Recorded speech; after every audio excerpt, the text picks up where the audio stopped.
Hi everyone, welcome to my channel Mathometer. ठीक है, okay बच्चे। तो आज जो हम लोग पढ़ने जा रहे हैं वो सर्किल पढ़ने वाले हैं। ठीक है, स्ट्रेट लाइन तुम लोगों ने कंप्लीट कर लिया होगा। ठीक है, कोऑर्डिनेट ज्योमेट्री जो हम लोग शुरू किए थे, कोऑर्डिनेट ज्योमेट्री में कोऑर्डिनेट्स किए थे, फिर स्ट्रेट लाइन का पूरा कंसेप्ट हम लोग देख लिए थे और अब हम लोग सर्किल देखेंगे। ठीक है, सर्किल में स्ट्रेट लाइन का भी कंसेप्ट आएगा। ठीक है, तो ये चीज ध्यान रखना कि जो स्ट्रेट लाइन किए हो वो तुम्हारा बिल्कुल परफेक्ट होना चाहिए। और उसमें से कुछ चीजें जो है, चूंकि ये ज्योमेट्रिकल बेस्ड है, ज्योमेट्री ही है, उसको हम लोग अलजेब्रिक इक्वेशंस की तरह पढ़ रहे हैं। मतलब ज्योमेट्री को अलजेब्रा के साथ मिक्स करके हम लोग इसको पढ़ रहे हैं। ठीक है, तो इसमें ज्योमेट्री भी यूज होता है और अलजेब्रा भी यूज होता है। ठीक है ना, तो इस चीज को ध्यान रखना कि जो तुम पीछे पढ़ रहे हो उसको कैरी ओवर करते जाना है। ठीक है, और सब क्वेश्चंस जो होगा वो मिक्सअप होगा। जैसे स्ट्रेट लाइन का जो कुछ क्वेश्चंस होगा वो सर्किल में भी आएगा। तो स्ट्रेट लाइन में एक कंसेप्ट हम लोग पढ़े थे जिसको बोलते थे लोकस। ठीक है, तो लोकस क्या था? तो लोकस एक पाथ को ही हम लोकस बोलते हैं और वो पाथ क्या था, एक सर्टेन ज्योमेट्री को फॉलो करता था। तो सर्किल जो है वो भी एक लोकस है, स्ट्रेट लाइन भी एक लोकस है। उसी तरह से आगे तुम पैराबोला, हाइपरबोला, इलिप्स, ये सब एक फिक्स लोकस ही है जिसको हमको इस कोऑर्डिनेट ज्योमेट्री के चैप्टर्स में पढ़ना है। ठीक है, तो हम लोग कोऑर्डिनेट ये सर्किल को बहुत ही डिटेल्स में पढ़ने जा रहे हैं। एक एक चीज, एक एक पॉइंट्स जो हम लोग बोलेंगे, यहाँ डिस्कस करेंगे, उसको ध्यान से सुनना। ठीक है, और उसको फिर अप्लाई करना। जैसे कि स्ट्रेट लाइन तुमने किया होगा उसी परफेक्शंस के हिसाब से सर्किल को भी करना है। ठीक है, सो सर्कल जस्ट एक लोकस है। इसका डिफिनीशंस अगर देखोगे तो सर्कल में, ठीक है, सर्कल जो होगा this is nothing but A locus of a point. ठीक है, हमेशा पॉइंट्स का हम लोकस निकालते हैं। क्या लोकस होता है? तो वो एक सर्टेन ज्योमेट्री को जो फॉलो करता है। So locus of a point which moves in a plane such that its distance from a fixed point is constant। ठीक है, तुमको ये लग रहा होगा कि क्या एक ही यही ज्योमेट्री है जिससे तुमको एक सर्किल का पाथ आएगा? नहीं, ऐसा बहुत सारा ज्योमेट्रिकल कंडीशंस है।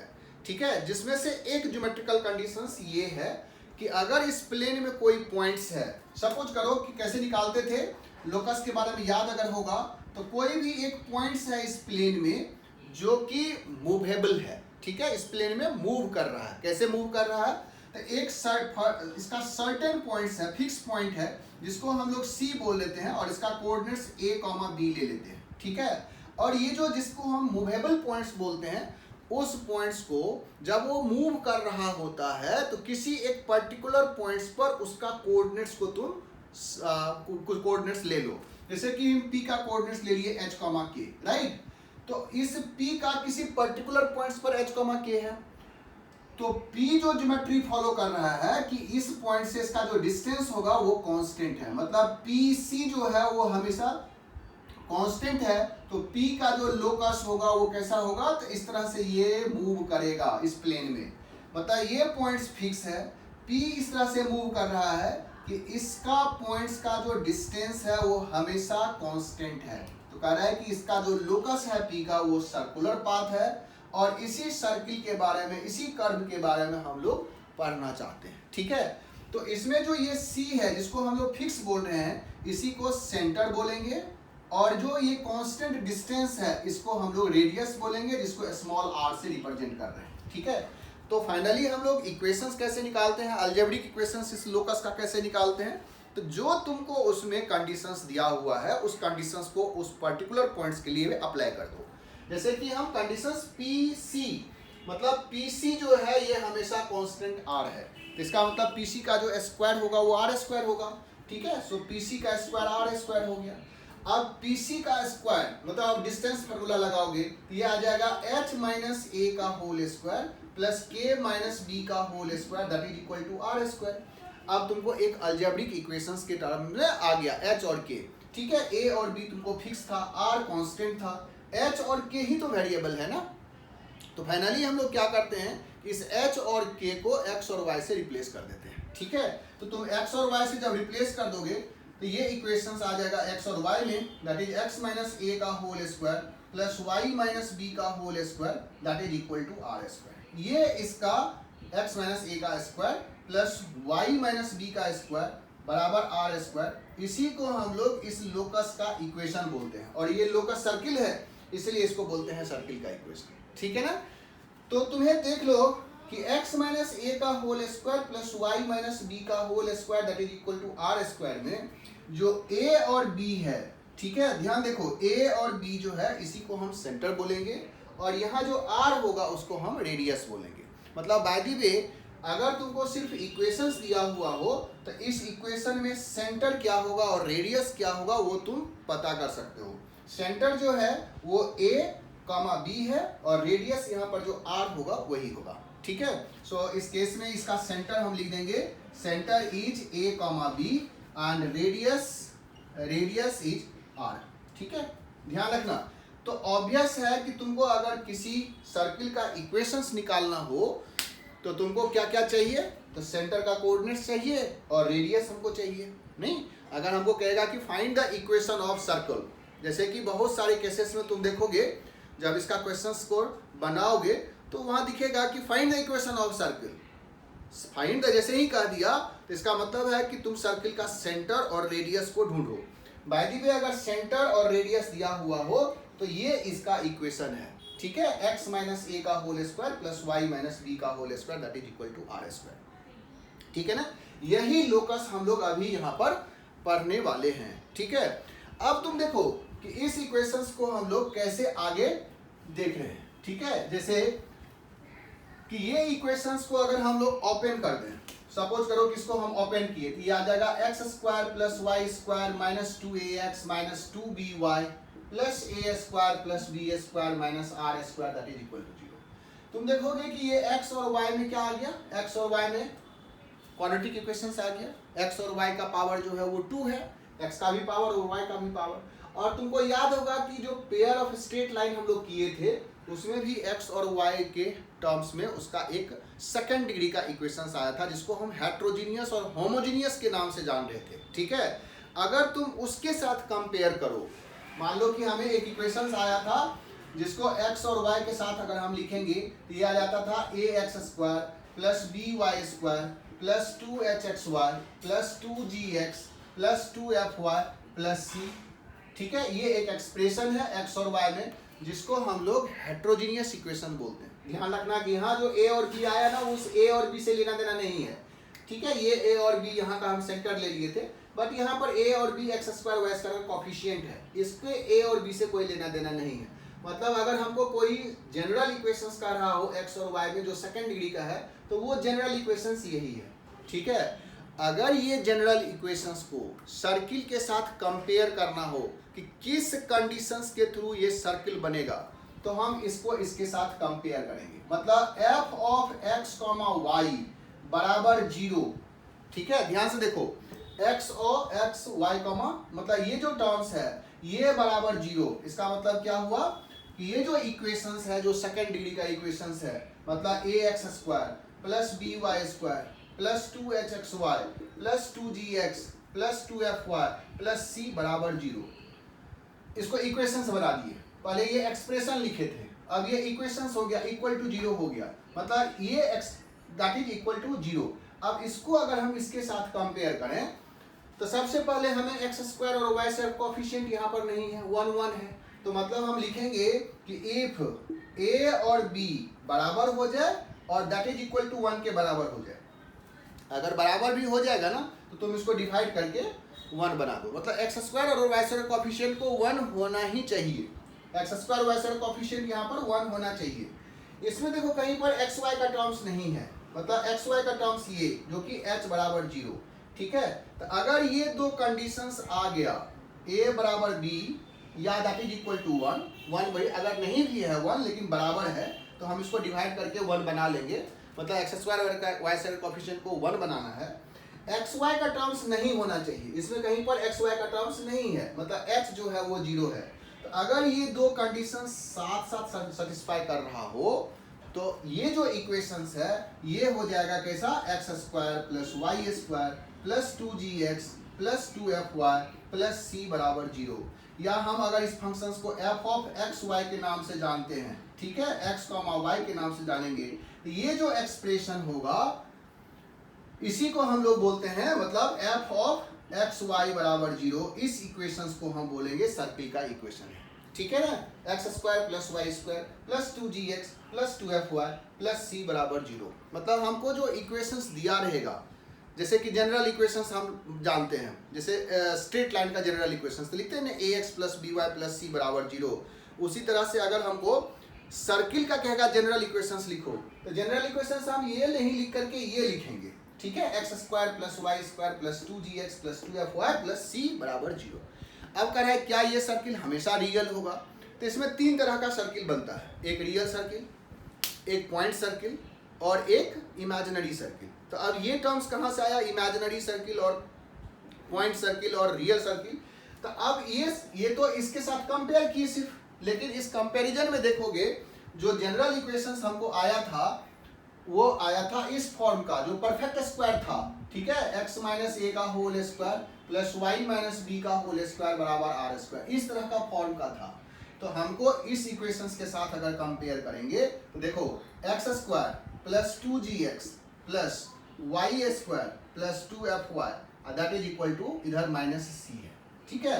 इसको परफेक्ट स्क्वायर बनाने के लिए यहाँ पर जी स्क्वायर को ऐड किए, इसको परफेक्ट स्क्वायर बनाने के लिए इसको एफ स्क्वायर को ऐड किए, जितना ऐड किए ना दोनों साइड में हम राइट साइड में भी ऐड किए, तो अब ये तीन टर्म्स मिल करके हो जाएगा x प्लस जी का होल स्क्वायर, ठीक है, और ये तीनों टर्म्स मिल करके हो गया y प्लस एफ का होल स्क्वायर, और इधर जो है वो है g square plus f square minus c. तो इसको हमको क्या करना होगा, स्क्वायर रूट का होल स्क्वायर, ठीक है। अब ये इक्वेशंस इसके साथ कंपेरेबल हो गया, ठीक है, x प्लस जी का whole square plus y plus f का whole square that is equal to under root g square plus f square minus c. मतलब ये जो इक्वेशंस है ये सर्किल है, ये इक्वेशन सर्किल है, इस सर्किल का सेंटर है, सेंटर क्या हो जाएगा इसके साथ कंपेयर करो, x प्लस ए है a, यहाँ पर x प्लस जी है, मतलब x की जगह पर x माइनस ए को जीरो किए थे तो x का वैल्यू a आया, तो x प्लस जी को जीरो करेंगे तो x का वैल्यू माइनस जी आएगा, मतलब इसका सेंटर का x कोऑर्डिनेट माइनस जी है, सेंटर का y कोऑर्डिनेट माइनस एफ है, ये इसका सेंटर निकला, और इसका जो रेडियस है वो हमारा अंडर रूट में आ गया g square plus f square minus c, ठीक है। ध्यान रखना ये चीज को, फिर से यहाँ पर हम एक्सप्लेन कर रहे हैं कि अगर हमको कोई इक्वेशंस जनरल फॉर्म में दिया हुआ हो, ठीक है, जनरल इक्वेशंस, अगर हमको जनरल इक्वेशन ऑफ एक्स और वाई में जो सेकेंड डिग्री का इक्वेशन दिया हुआ है, अगर पूछेगा ये सर्किल कब होगा, तो सर्किल होगा जब x square y square coefficient 1 हो या बराबर हो, और एक्स वाई का कॉफिशिएंट जो h है वो 0 हो। लेकिन ये सर्किल रियल भी हो सकता है, अनरियल भी हो सकता है और पॉइंट भी हो सकता है। तो अब जब कंपेयर करेंगे तो ये सर्किल्स में देखो कि रेडियस का जो वैल्यू आया वो आया g square plus f square minus c. So g square plus f square minus c अगर पॉजिटिव है तभी आर का वैल्यू रियल होगा, ठीक है। सो रियल सर्किल कब होगा, तो जब g square plus f square minus c greater than 0 होगा, circle is real, circle is real, ठीक है। लेकिन अगर g square plus f square minus c 0 हो जाए, 0 तो हो सकता है ना, माइनस सी है, इसका वैल्यू सी के बराबर आ गया, तो आप इस केस में बोलते हैं इसको पॉइंट सर्किल। पॉइंट सर्किल का मतलब हुआ कि जिसका रेडियस 0 है, और अगर g square plus f square minus c less than 0 हो जाएगा तब ये सर्किल इमेजिनरी है, ठीक है, इमेजिनरी सर्किल। तो आप ध्यान रखो कि ये तो हमेशा सर्किल है, लेकिन सर्किल में अगर तुमसे पूछ रहा हो कि रियल सर्किल कब होगा, तो ये कंडीशंस है, g square plus f square minus c को पॉजिटिव होना चाहिए। ये पॉइंट सर्किल का क्या डिफिनेशंस है, तो जिसका रेडियस 0 है, सिर्फ एक पॉइंट है तो उसको पॉइंट सर्किल बोलते हैं, उसमें रेडियस जो है g square plus f square minus c 0 हो गया, और इमेजिनरी सर्किल जब g square plus f square minus c negative हो गया, राइट। तो हमें अगर कोई जनरल इक्वेशन ये दिया हुआ है तो इससे हम सर्किल का सेंटर और रेडियस आसानी से कैलकुलेट कर सकते हैं, ठीक है। तो ये ध्यान रखना है कि सेंटर का coordinates minus g comma minus f है, ऐसे रखो कि ये जो इक्वेशंस है, अगर x square plus y square plus 2gx plus 2fy plus c दिया हुआ है, x square y square coefficient को सबसे पहले 1 कर लेना है, अगर बराबर है तो उसको 1 करना ही करना है, ठीक है, ये दोनों को 1 कर लेना है, अगर 1 पहले से है तब कोई दिक्कत नहीं है। तो इसमें जो x का कोफिशिएंट होगा, x का कोफिशिएंट अभी देखो 2g है प्लस 2g है, तो इसका हाफ कर देना है, x के कोफिशिएंट को हाफ विथ नेगेटिव साइन, ठीक है। जैसे यहाँ पर x का कोफिशिएंट प्लस 2g है तो इसका हाफ हो गया g और साइन को अपोजिट कर देना है तो माइनस g हो गया। सिमिलरली y का कोफिशिएंट प्लस 2f है तो इसका हाफ कर देना है, दैट इज f, और फिर एक साइन चेंज कर देना है, ठीक है, माइनस f। तो सेंटर क्या हो गया, तो सेंटर हो जाएगा x के कोफिशिएंट का half with negative sign x coordinate है, सिमिलरली y के कोफिशिएंट का half with negative sign y coordinate है सेंटर का, और रेडियस के लिए हम लोगों को under root g square plus f square minus c का वैल्यू निकालना है, ठीक है, ये ध्यान में रखना है, ठीक है। सबसे पहले हमें क्या करना होगा कि x square y square coefficient को यूनिटी बना देना है। नेक्स्ट हमको क्या देखना है कि x का जो कोफिशिएंट है उसका half with negative sign x coordinate होगा सेंटर का, y का जो x कोऑर्डिनेट y का जो कोफिशिएंट है उसका half with negative sign y coordinate हो गया सेंटर का, और फिर g square plus f square minus c का अंडर रूट कर लो, तुमको सर्किल का सेंटर और रेडियस दोनों मिल जाएगा, ठीक है। तो जैसे कि हम एक एग्जांपल मान लो कि हमें दिया हुआ x square plus y square minus 6x minus मान लो 4y और प्लस मान लो कि 9 दिया हुआ है, ठीक है, plus 9 that is equal to 0।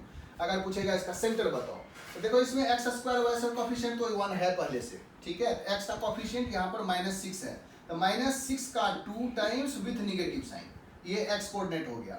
y coordinate क्या हो गया, y का कोफिशिएंट -4/2 का नेगेटिव साइन, ये सेंटर का कोऑर्डिनेट्स हो गया। तो सेंटर का कोऑर्डिनेट्स क्या बन गया 3,2, ठीक है ना, सेंटर बन गया। रेडियस क्या हो जाएगा, यही g और f है तो 3 स्क्वायर प्लस 2 स्क्वायर माइनस 9 का अंडर रूट, c यहाँ पर 9 है, ठीक है, ये दोनों कैंसिल हो गया, दैट इज 2, रेडियस आ गया 2। तो इस तरह से हम सर्किल का इक्वेशंस दिया हुआ हो तो सेंटर और रेडियस को आसानी से कैलकुलेट कर लेते हैं, ठीक है।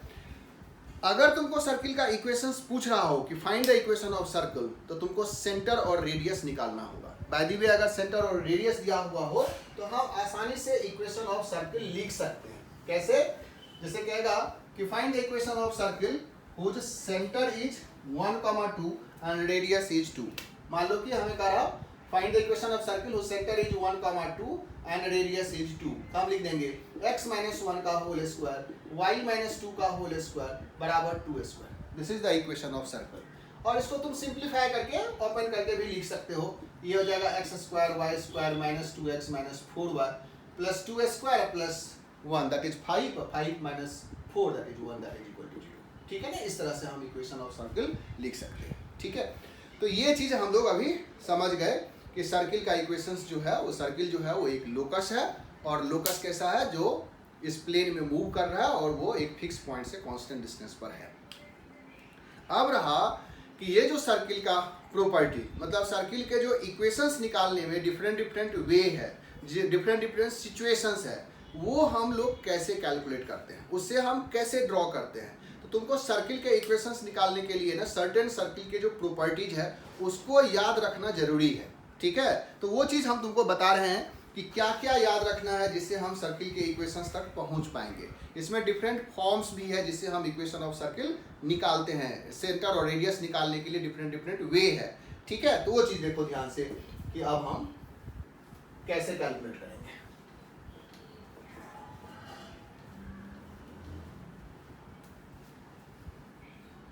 ठीक है, जब तुम सर्किल पर होगे ना तो एक चीज को ध्यान रखो कि कोई भी जो सर्किल होगा, ठीक है, इसमें जो कॉर्ड है, ये कॉर्ड मान लो हमने बना दिया, ठीक है, जो सबसे बड़ा कॉर्ड है, the biggest chord is the diameter, ठीक है ना, ये डायमीटर जो होगा वो इसका बिगेस्ट कॉर्ड है। तो जो कॉर्ड होगा ना उसमें एक मेजर आर्क है, ये मेजर आर्क हो गया, ठीक है ना, और एक माइनर आर्क हो गया। ये वाला पार्ट जो है वो उसको हम बोलेंगे माइनर आर्क, ठीक है, मेजर आर्क और माइनर आर्क। अगर डायमीटर है तो दोनों आर्क बराबर होगा, ठीक है, मेजर आर्क और माइनर आर्क। जब डायमीटर हम कॉर्ड मानेंगे तब मेजर और माइनर नहीं होगा, दोनों आर्क बराबर होगा, ठीक है। दूसरा चीज देखो, अगर हमको कोई सर्किल है और इसमें कोई भी कॉर्ड है, तो ये जो सरकमफ्रेंस पर एंगल बनाएगा, मान लो कि ये एंगल अगर थीटा बनाया तो इसके जो सेंटर होगा उस सेंटर पर उसका डबल एंगल बनाता है, दैट इज 2 थीटा। मतलब कोई भी कॉर्ड, ये जो कॉर्ड है ये सरकमफ्रेंस पर जो एंगल बनाएगा उसका डबल एंगल अपने सेंटर पर बनाता है, ठीक है। तीसरा चीज देखो कि अगर कोई सर्किल है, इसमें अगर दो डिफरेंट कॉर्ड है बट दोनों का लेंथ अगर बराबर है तो सेंटर से वो इक्वी डिस्टेंट होगा। मान लो कि दो डिफरेंट कॉर्ड है, एक कॉर्ड इधर है एक कॉर्ड इधर है, बट दोनों का लेंथ बराबर है, ठीक है। ये ए बी जो है और सी डी जो है, दोनों का लेंथ अगर बराबर होगा तो सेंटर से वो इक्वी डिस्टेंट होगा, ठीक है। सेंटर से इसका जो डिस्टेंस होगा और सेंटर से इसका जो डिस्टेंस होगा वो दोनों बराबर होगा, ठीक है ना। क्लियर हो गया। तो ये सारा ये सब कुछ प्रॉपर्टीज है। और भी प्रॉपर्टीज हम लोग लिखे हैं, जैसे कि एक बोलते हैं हम लोग कि कोई अगर सर्किल है, ठीक है, इससे कोई एक्सटर्नल पॉइंट्स हो और ये एक्सटर्नल पॉइंट्स इसको दो जगह पर अगर कट कर रहा हो, ठीक है, इस तरह से अगर पॉइंट्स है P और ये A है और ये B है, ये C है और ये D है, इसको power point of this point बोलते हैं, पावर पॉइंट ऑफ सर्कल। याद रखना इसको, पावर पॉइंट ऑफ सर्कल। सो क्या करा पावर पॉइंट, तो PA इंटू PB हमेशा PC इंटू PD के बराबर होगा। ये बहुत ही इंपॉर्टेंट प्रॉपर्टी है, बोलते हैं पावर पॉइंट ऑफ सर्कल, ठीक है। तो इसमें क्या होगा कि मान लो कि P इन साइड होगा तब भी होगा क्या, तो बिल्कुल होगा ये। मान लो कि P अगर इन साइड है और ये B और C और D है, ठीक है, तब भी ये फार्मूला अप्लाई होगा, PA into PB PC into PD के बराबर होगा। लेकिन P अगर सपोज करो कि P यहाँ है और यहाँ से कोई एक टेंजेंस है, मतलब एक कॉर्ड नहीं होकर के एक टेंजेंस हो गया, मान लो ये T हो गया और यहाँ से ये A और B पर कट किया, ठीक है, तब भी ये अप्लाई होगा। तो अब इस केस में PA इंटू PB अब PT का स्क्वायर हो जाएगा, ठीक है ना। ये टेंजेंस का जो लेंथ होगा उसके स्क्वायर के बराबर हो गया। PA into PB that is equal to PT square. These are certain properties of this circle, ठीक है ना। दूसरी चीज और भी देखो कि जो सर्किल है, अगर इसके अंदर में तुम कोई भी क्वाड्रिलेटरल बनाते हो, इसको बोलते हैं साइक्लिक क्वाड्रिलेटरल, ठीक है। इस सर्किल के अंदर में जो भी क्वाड्रिलेटरल होगा ABCD, इसको हम लोग बोलते हैं साइक्लिक क्वाड्रिलेटरल। साइक्लिक क्वाड्रिलेटरल का जो ये अपोजिट एंगल्स होगा, ठीक है, ये जो अपोजिट एंगल होगा ये हमेशा सप्लीमेंट्री एंगल होता है। मतलब जो B और D एंगल है इसका सम या A और C का जो सम होगा वो हमेशा क्या होगा, 180 डिग्री होगा, सप्लीमेंट्री होगा, ठीक है। अगेन और भी प्रॉपर्टीज तुम देख सकते हो इसमें,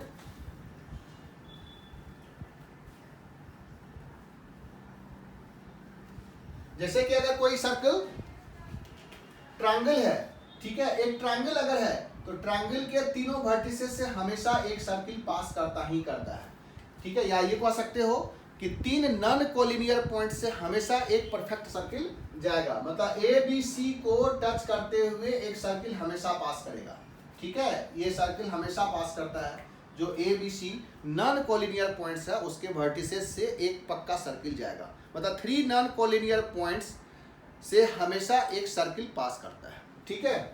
और भी कह सकते हो कि जैसे कि अगर हमें कोई राइट एंगल ट्रायंगल है, तो राइट एंगल ट्रायंगल में मान लो कि ये ABC है, तो राइट एंगल ट्रायंगल में AC जो होगा, जो हाइपोटेन्यूस होता है, वही इसका डायमीटर भी होता है। मतलब अगर हम एक सर्किल ड्रॉ करेंगे तो सर्किल का जो ABC से जो सर्किल पास करेगा उसमें AC जो होगा वो हमेशा क्या होगा, डायमीटर ही होगा। मतलब हाइपोटेन्यूस जो है वही डायमीटर है और हाइपोटेन्यूस का मिड पॉइंट जो होगा वही सेंटर भी होगा, मतलब AC का जो मिड पॉइंट है वही इसका सेंटर है। और हमें पता है कि डायमीटर जो होता है वो अपने ऊपर जो आर्क मतलब सरकमफ्रेंस पर एंगल बनाता है वो हमेशा 90 डिग्री एंगल बनाता है, ठीक है। आर्क जो होगा मतलब डायमीटर जो होगा वो अपने सर्कमफ्रेंस पर हमेशा 90 डिग्री का एंगल बनाता है। These are some properties. बीच बीच में और भी जो प्रॉपर्टीज होगा उसको हम यहाँ पर बताते रहेंगे, ताकि तुमको, चूंकि ज्योमेट्री जब तक नहीं पता होगा सर्किल के केसेस में, तो इसका क्वेश्चंस बनाने में तुमको प्रॉब्लम होगा, ठीक है। नेक्स्ट देखो, सर्किल्स में फिर आता है कि अगर हमको इक्वेशंस निकालने के लिए कह रहा हो तो डिफरेंट डिफरेंट फॉर्म्स क्या है जहां से हम सर्किल का इक्वेशंस निकालते हैं। जैसे कि तुमको एक पॉइंट्स का कोऑर्डिनेट्स और रेडियस दे दिया, तुम निकाल लिए सर्किल, ठीक है। लेकिन अगर हमको डायमेट्रिकली अपोजिट एंड्स दिया हुआ है तब भी हम सर्किल का इक्वेशन निकाल सकते हैं, ठीक है। देखो इक्वेशन ऑफ सर्कल, अब हम डिफरेंट फॉर्म्स देख रहे हैं, ठीक है। Different forms of equation of circle. ये थोड़ा बड़ा चैप्टर्स है, बड़े चैप्टर्स के लिए तुमको थोड़ा पेशेंसली क्वेश्चंस जो है बनाते रहना होगा, ठीक है। क्योंकि इसमें स्ट्रेट लाइन, सर्किल और पैराबोला, ये 3 चैप्टर बहुत ही इंपॉर्टेंट होता है कोऑर्डिनेट ज्योमेट्री के हिसाब से, नहीं। और इलिप्स और हाइपरबोला क्या होता है कि तुम जैसे स्ट्रेट लाइन, सर्किल, पैराबोला कर लोगे ना तो इलिप्स, हाइपरबोला थोड़ा आसान लगने लगेगा, क्योंकि सेम चीज़ रिपीट होने लगता है, ठीक है। और क्वेश्चंस भी तुमको बनने लगता है तो तुमको उसमें मज़ा आने लगेगा कि इक्वेशंस से क्वेश्चंस बन रहा है। तो इलिप्स और हाइपरबोला जाते जाते तुमको अच्छा लगने लगेगा। लेकिन क्वेश्चंस जो है जनरली जो जेई या किसी कॉम्पिटिशन्स में आता है इसी 3 चैप्टर से मेनली पूछता है, स्ट्रेट लाइन, सर्किल और पैराबोला से। तो बहुत ही ढंग से इसके सारे चैप्टर्स को करो, नहीं, और सारे क्वेश्चंस को बनाओ। और क्वेश्चंस बनाने के समय में ना जैसे सब्जेक्टिव क्वेश्चंस को ज़्यादा ट्राई करो, ठीक है। ऑब्जेक्टिव क्वेश्चंस धीरे धीरे अपने आप तुमको टाइम लिमिट में बनने लगेगा। तो सब्जेक्टिव क्वेश्चंस को ट्राई करो जब तुम 11th में हो। जो 12th में है या जो 12th पास किया हुआ है, क्योंकि उसके पास टाइम नहीं है तो थोड़ा बहुत सब्जेक्टिव्स को थोड़ा कम करके ऑब्जेक्टिव्स पर ज़्यादा ध्यान दे, ठीक है ना। तो इस तरह से तुम जब प्रैक्टिस करते हो तो तुमको एक अच्छा रिजल्ट मिलता है, ठीक है। तो इसमें हम लोग देख रहे थे डिफरेंट फॉर्म्स में, जैसे कि सेंटर और रेडियस के अलावा अगर हमको कुछ टर्म्स दिया हुआ तो हम कैसे कैलकुलेट करते हैं। तो उसी में एक है डायमेट्रिकली अपोजिट एंड्स दिया हुआ है। तो find equation of circle whose diametrically opposite ends are given, ठीक है। जब अपोजिट एंड्स, मान लो कि एक सर्किल दिया हुआ है और इसका इक्वेशंस निकालना है और इसके डायमेट्रिकली अपोजिट एंड्स जो है ए और बी, ये हमें पता है, ठीक है। मतलब पता है का मतलब ए का कोऑर्डिनेट्स हमको पता है कि x1 y1 है और b का कोऑर्डिनेट्स पता है x2 y2 है। अब कह रहा है कि इसका इक्वेशंस हम कैसे निकालेंगे। तो इक्वेशंस तुम ये सोचो कि हम कौन सा ज्योमेट्री लगाएं ताकि उस p जो लोकस है, जो मूव कर रहा है, वो हमेशा अप्लीकेबल हो। जैसे इसमें अगर कोई भी पॉइंट्स p होगा इसके सर्कमफ्रेंस पर और ये अगर h, k है तो हम कौन सा ज्योमेट्री अप्लाई करें ताकि p के हर पॉइंट्स जो भी इस सर्कमफ्रेंस पर होगा वो सेटिस्फाई करे।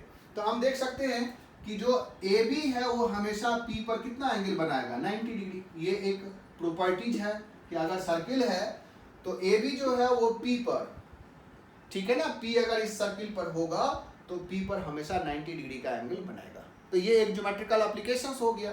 तो हमें क्या करना है, तो PA और PB का जो स्लोप का प्रोडक्ट है वो -1 हो जाएगा, क्योंकि PA और PB आपस में परपेंडिकुलर हो गया। तो हम उसी टर्म्स को यहाँ पर यूज कर रहे हैं। सो स्लोप ऑफ PA हो जाएगा k minus y1 by h minus x1। Slope of PB ये आ जाएगा k minus y2 by x minus h minus x2 that is equal to -1, ठीक है। अब ये इक्वेशंस हमको एक अलजेब्रिक इक्वेशंस में कन्वर्ट हो गया और फाइनली हम इसको h और k को x और y से रिप्लेस कर देते हैं। देखोगे तो ये आ जाएगा x minus x1 into x minus x two, ये इधर आ जाता माइनस, दोनों को ऐड कर दो, plus y minus y1 y minus y2 that is equal to 0, ठीक है। ये दिस इज इक्वल टू, यहाँ पर माइनस के साथ आ गया होगा और फिर माइनस वाले टर्म्स को लेफ्ट साइड लेकर के प्लस कर दिए। ये इक्वेशन जो है ये इक्वेशन ऑफ सर्किल है जिसका डायमेट्रिकली अपोजिट एंड्स दिया हुआ है x1 y1 x2 y2, ठीक है। x minus x1 x minus x2 plus y minus y1 y minus y2 बराबर 0, ठीक है। तुमको अगर थोड़ा सा याद होगा तो ये जो इक्वेशंस है ना, तुम कह सकते हो कि तो दो फैक्टर्स आ गया, x minus x1 x minus x2, और ये फैक्टर्स जो कन्वर्ट होगा वो क्वाड्रेटिक इक्वेशन में कन्वर्ट हो जाएगा। इसका जो क्वाड्रेटिक इक्वेशंस बनाओगे जिसमें x1 और x2 क्या हो जाएगा, रूट्स हो जाएगा उसका। नहीं, x1 x2 अगर रूट्स है और कोई क्वाड्रेटिक का कोफिशिएंट, लीडिंग कोफिशिएंट यूनिटी है तो उसको हम ऐसे ही लिखते हैं x minus x1 into x minus x2, similarly y minus y1 into y minus y2 बराबर 0, ठीक है। तो हमें डायमेट्रिकली अपोजिट एंड्स अगर दिया हुआ हो तो उसका इक्वेशंस हम डायरेक्टली यहाँ से लिख सकते हैं, ठीक है। सिमिलरली एक इक्वेशंस और आ जाता है जिसमें हम इक्वेशन ऑफ सर्किल निकालते हैं, बट हमको 3 पॉइंट्स दिया हुआ, 3 नॉन कोलिनियर पॉइंट्स दिया हुआ हो, ठीक है। इक्वेशन ऑफ सर्किल दूसरा हम लोग इसमें लिख रहे हैं, इक्वेशन ऑफ सर्कल, ठीक है। Equation of circle which passes through, equation of circle which passes through 3 non-collinear point, ठीक है। जैसा अभी हम लोग डिस्कस कर रहे थे कि अगर नॉन कोलिनियर पॉइंट्स 3 है, 2 पॉइंट्स तो हमेशा कोलिनियर होगा ही होगा, ठीक है। तीसरा पॉइंट उसी लाइन पर नहीं है तो हमेशा एक ट्रायंगल फॉर्म होगा, और कोई भी ट्रायंगल है तो उसका एक सर्कम सर्किल जरूर होगा जिसका इक्वेशन हम निकालने वाले हैं, ठीक है।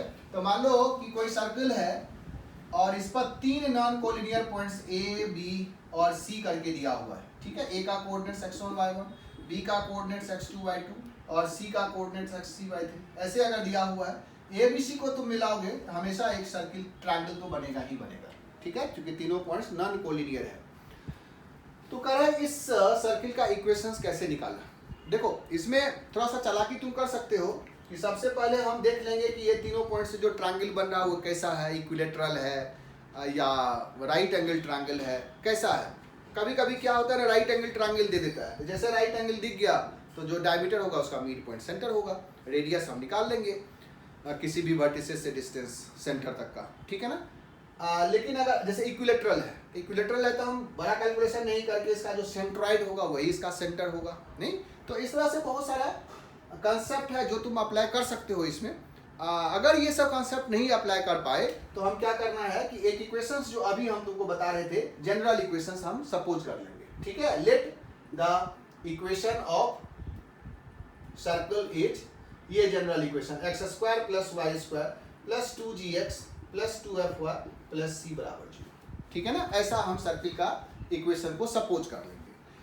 अब हमें देखो इसमें g, f और c 3 वेरिएबल है और यहाँ पर 3 कोऑर्डिनेट्स भी दिया हुआ है, तो तीनों बारी बारी से सेटिस्फाई करता होगा ये सर्किल का इक्वेशन, इस सर्किल को रिप्रेजेंट करेगा। तो क्या करेंगे कि x1 y1 भी इसको सेटिस्फाई करता होगा, दिया जाएगा x1² y1² 2gx1 2fy1 + c = 0, एक इक्वेशन ऐसे बना लेंगे। फिर दूसरा पॉइंट को इसमें पुट कर देंगे, दूसरा इक्वेशन बना लेंगे x2² y2² 2gx2 2fy2 + c = 0, इससे दूसरा इक्वेशन बना लेंगे। फिर तीसरा पॉइंट से तीसरा इक्वेशन बना लेंगे, ठीक है, ये y3² 2gx3 2fy3 + c = 0, इससे तीसरा इक्वेशन बनाएंगे, ठीक है ना। इस तरह से हम 3 इक्वेशंस बना लेंगे, ठीक है।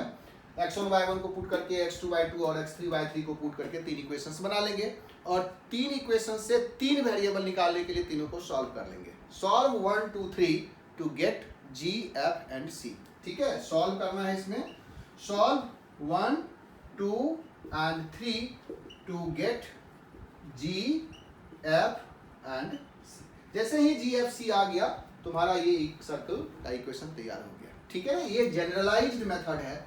अगर हमको 3 पॉइंट्स दिया हुआ हो तो हम इक्वेशन ऑफ सर्किल इस तरह से कैलकुलेट कर लेते हैं, ठीक है ना। तो ये इसका दूसरा फॉर्म्स है जिसमें कि हम लोग 3 पॉइंट से सर्किल का इक्वेशंस निकालते हैं, ठीक है। और भी इक्वेशंस हमें पता है, और भी इक्वेशंस हम इसमें डेवलप कर सकते हैं। देखो कैसे कैसे इक्वेशंस इसमें आता है। चलो एक और इक्वेशंस हम लोग देखते हैं, क्योंकि ये सारा जो है वो लोकस ही है, ठीक है। ये सारे इक्वेशंस हम लोकस से कैलकुलेट कर रहे हैं। जैसे ही तुमको ये टर्म्स आए कि find the equation of circle, तो तुम सोचने लगो कि हमको सेंटर और रेडियस निकालना है। बस सेंटर के लिए 2 कोऑर्डिनेट्स और रेडियस के लिए रेडियस का जो लेंथ होगा वो। जैसे ही सेंटर और रेडियस आ जाएगा हम इक्वेशंस निकाल लेते हैं, ठीक है। इसमें आता है locus of a point such that the ratio of its distance from two fixed point is constant, ठीक है ना। ऐसे तो कह रहा है कि 2 पॉइंट्स फिक्स है इस प्लेन में। मान लो कि एक पॉइंट ए है, जो x1 y1 है, दूसरा पॉइंट्स b है जो x2 y2, और कोई पॉइंट्स p है जो इस प्लेन में मूव कर रहा है जिसको h k लेते हैं। तो यहाँ से कर रहा है pa और pb का जो रेशियो है pa/pb, ये अगर कोई कांस्टेंट k है सॉरी अल्फा मान लो, क्योंकि यहाँ पर हम लोग k ले चुके हैं, अल्फा है, तो कह रहा है कि p का जो लोकस होगा वो भी सर्किल होगा। कब? जब अल्फा का वैल्यू 1 नहीं होगा। If alpha is not equal to 1 then locus of p is a circle. ठीक है ना, तब भी लोकस p का जो है सर्किल है। ऐसे केसेस में तुम डायरेक्ट इक्वेशंस भी यूज कर सकते हो, pa बराबर अल्फा टाइम्स pb, और फिर दोनों को स्क्वायर कर दो, तुमको एक इक्वेशंस मिल जाएगा। लेकिन अल्फा जब 1 हो जाएगा ना, तो इसमें pa बराबर pb करोगे तो x square y square coefficient निकल जाता है, कैंसिल हो जाएगा। तब उस केस में देखो कि जब अल्फा का वैल्यू 1 होगा, अल्फा जब 1 होगा मतलब pa/pb जो है वो 1 है, तो इस केस में ये परपेंडिकुलर बाइसेक्टर है, a और b के जो बीच से जाएगा, ये जो p का लोकस होगा ना, तभी ये वैल्यू दोनों बराबर होगा, pa और pb बराबर होगा। तब इस p का जो लोकस है वो परपेंडिकुलर बाइसेक्टर ऑफ ab है। ठीक है ना, इस केस में। लेकिन अल्फा अगर 1 के बराबर नहीं है, तब तुम्हें कह रहा है कि ये हमेशा एक सर्किल होगा, जिस सर्किल का इक्वेशन तुम pa बराबर अल्फा टाइम्स pb करके भी निकाल सकते हो। लेकिन इसको ज्योमेट्रिकली भी तुम कैलकुलेट कर सकते हो कि ये सर्किल ही होगा। तो इस केस में तुम देखो कि अगर हम लोग ये p मान लो कि लेफ्ट साइड में आ गया, ये परपेंडिकुलर बाइसेक्टर्स के इधर है या इधर कहीं पर भी है, तो हम 3 पॉइंट्स लेते हैं। मान लो p है, ये p1 है, मान लो p2 है, जो तीनों इस लेफ्ट साइड में है। ये जो परपेंडिकुलर लाइंस था, जो अल्फा का वैल्यू 1 पर ये परपेंडिकुलर लाइन आया, उसके लेफ्ट में हम p लिए 3 पॉइंट्स, और तीनों का रेशियो बराबर है, कोई भी अल्फा है। मान लो कि pa/pb जो अल्फा है, तो यही अल्फा p1a/p1b भी है और p2a/p2b भी है। ठीक है, थोड़ा सा हम लोग इसमें प्रूव कर रहे हैं ज्योमेट्रिकली। तो अगर तुमको pa/pb, p2a/p2b या p1a/p1b भी है, तो तुम देखो कि इस ट्रायंगल में जो PAB है, ध्यान से देखना कि PAB जो ट्रायंगल है, उसमें अगर हम P2 को मिला दें, तुमको दिख रहा होगा कि PA/PB इन दोनों का जो रेशियो है वो P2A/P2B है। ये P2A/P2B है। तो ऐसा अगर किसी ट्रायंगल में होता है ना, कि अगर कोई इस तरह से जो लाइन है जो सेंटर मतलब वर्टिसेस से जाकर के सामने वाले लाइन को कट करता हो ट्रायंगल में, ठीक है, और इससे P2A/P2B ये दोनों आर्म्स के रेशियो में, तो ये लाइन हमेशा बाइसेक्टर ही होता है। मतलब P2 जो है वो इस एंगल का बाइसेक्टर है। ठीक है, क्योंकि यहाँ पर हम लोग दोनों का रेशियो बराबर लिए, और यहाँ से P1A/P1B भी बोलते हैं बराबर है। तो हम देखेंगे कि ये जो एंगल, ये जो P1 होगा ना, ये भी इस एंगल का बाइसेक्टर होगा, इस एंगल का बाइसेक्टर होगा, तभी ऐसा पॉसिबल है। ठीक है, तो अब तुम देखो कि दो बाइसेक्टर, तो ये इंटरनल बाइसेक्टर हो गया और ये एक्सटर्नल बाइसेक्टर हो गया, और इंटरनल बाइसेक्टर और एक्सटर्नल बाइसेक्टर एक ही एंगल का वो हमेशा 90 डिग्री पर होता है। मतलब ये जो दोनों के बीच में एंगल होगा, यहाँ से लेकर के यहाँ, ये हमेशा 90 डिग्री ही होगा। जब 90 डिग्री होगा, इसका मतलब है कि P2, P1 और P राइट एंगल ट्रायंगल हो गया, और जिसका P1, P2 ही क्या होगा, डायमीटर हो गया। तो यहाँ से क्या हो गया, एक सर्किल पास किया ना। तो इस तरह से हम ज्योमेट्रिकली भी बता सकते हैं कि ये सर्किल इस तरह से जाएगा लेफ्ट साइड में। ए जो है वो सेंटर नहीं होगा, ए इनसाइड होगा। ठीक है, ए सेंटर नहीं है, सेंटर तो P1 और P2 का जो मिड पॉइंट है वो निकलेगा। तो हम P1 और P2 का कैसे निकालेंगे, तो जैसे अभी हम लोग देखेंगे कि P2 जो है वो A और B को α/1 के रेशियो में डिवाइड करता है। ये α/1 हो गया, तो P2 का कोऑर्डिनेट्स हो जाएगा α(x2 + x1 / α+1 α(y2 + 1 sorry y1 / α+1। ये हो गया तुम्हारा P2 कोऑर्डिनेट्स। और सिमिलरली यहाँ पर P1 का कोऑर्डिनेट्स जो एक्सटर्नल हो जाएगा α(x2 - x1 / α-1 α(y2 - y1 / α-1। इस तरह से P1 का कोऑर्डिनेट्स आ गया, P1 P2 का कोऑर्डिनेट्स आ गया, उसका जो मिड पॉइंट होगा वो सेंटर होगा, या डायमेट्रिकली अपोजिट एंड्स आ गया, उससे हम सर्किल का इक्वेशंस लिख सकते हैं। ठीक है, तो दोनों चीज प्रूफ हो गया, ज्योमेट्रिकली भी और मैथमेटिकली भी। सो अगर हमको कहीं पर ऐसा रहा हो P A upon P B alpha है और अल्फा की वैल्यू 1 नहीं है, तो बताओ ये क्या होगा? तो हम डायरेक्ट लिख देंगे ये सर्किल होगा। सर्किल का इक्वेशन कैसे होगा? तो या तो हम ज्योमेट्रिकली निकाल लेंगे या नहीं तो हम लोग इसको इक्वेट करके डिस्टेंस फार्मूला से कैलकुलेट कर लेंगे, ठीक है ना। तो ये हमारा सर्किल का इक्वेशंस यहाँ से निकल गया, राइट। अब हम लोग देखेंगे कि और भी सिचुएशंस है क्या जिससे हम सर्किल का सेंटर और रेडियस निकालते हैं। बहुत सारे सिचुएशंस है जिससे हम सर्किल का सेंटर और रेडियस कैलकुलेट करते हैं, ठीक है। तो हम लोग इसमें एक ब्रेक ले लेते हैं, ठीक है ना। नेक्स्ट लेक्चर्स में हम लोग और भी डिफरेंट फॉर्म्स जो है सर्किल का वो तुमको बताएंगे, ठीक है। तो ओके, बाय।